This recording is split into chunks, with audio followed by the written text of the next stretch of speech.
Welcome to another episode of Polish Politics, your weekly update on everything that's happening in politics in Poland. Now, I confess we've taken a bit of a break lately, but we are back in full swing. In fact, tomorrow will mark our first year anniversary. Thank you to all of you who supported this channel, and hopefully you will stay with us for many, many years to come. Today also marks an anniversary to remember.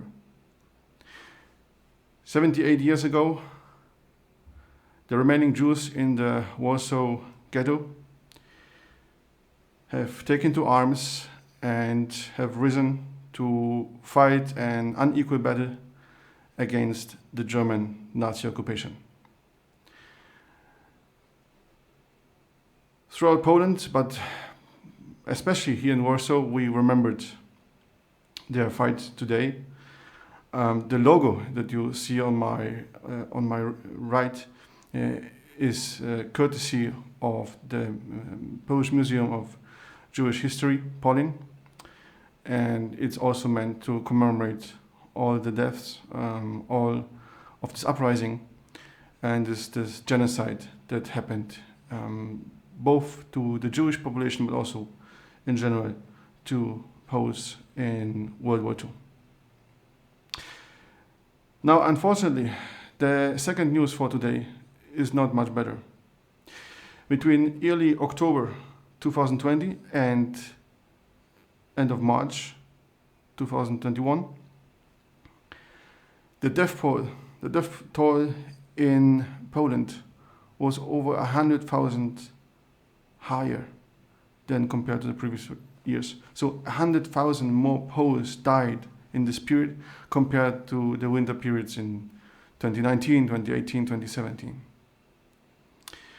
Researchers estimate that roughly half of it was directly due to the coronavirus, whereas the other half was due to patients not getting the treatment that they needed, that they required, because the health system was so underperforming, was so clogged with coronavirus patients that it was not able to provide the right level of protection and healthcare.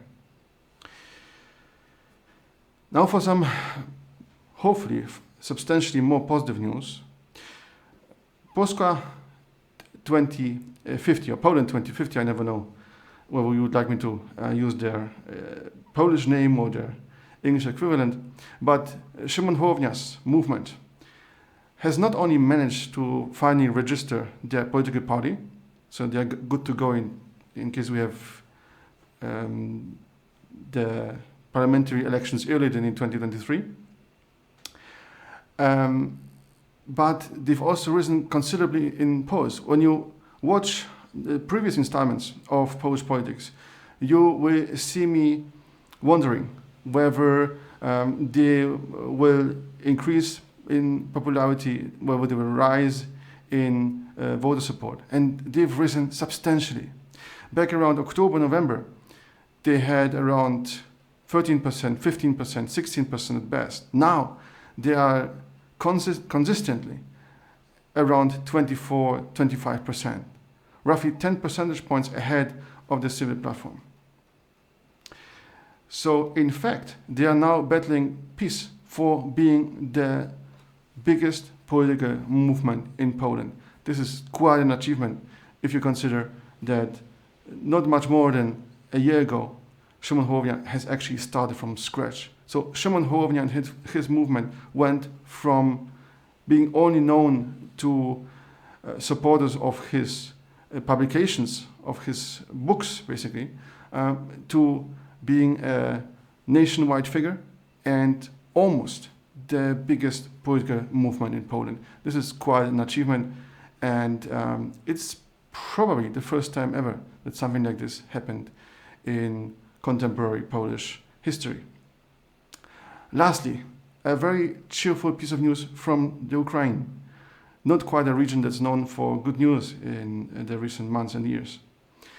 Solar Technologies, a company run by Olga Malinkiewicz, has reported to successfully install animal tracking devices powered by perovskite solar cells.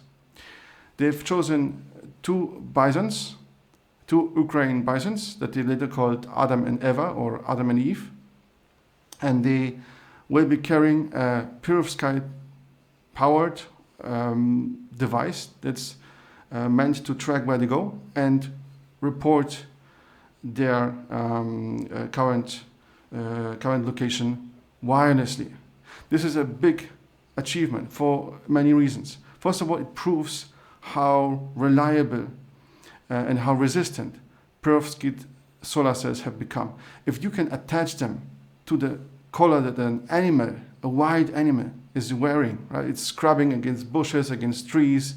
It's in contact. It's in touch with all the elements, with rain, with low temperatures, and this device will still operate.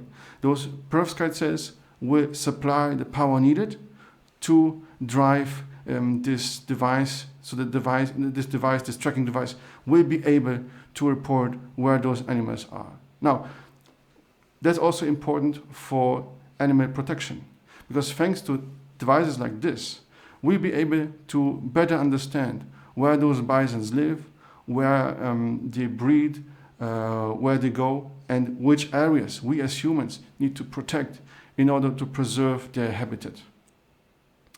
I do hope that we will soon see perovskite solar cells not only on bisons, but actually on the roofs of our homes.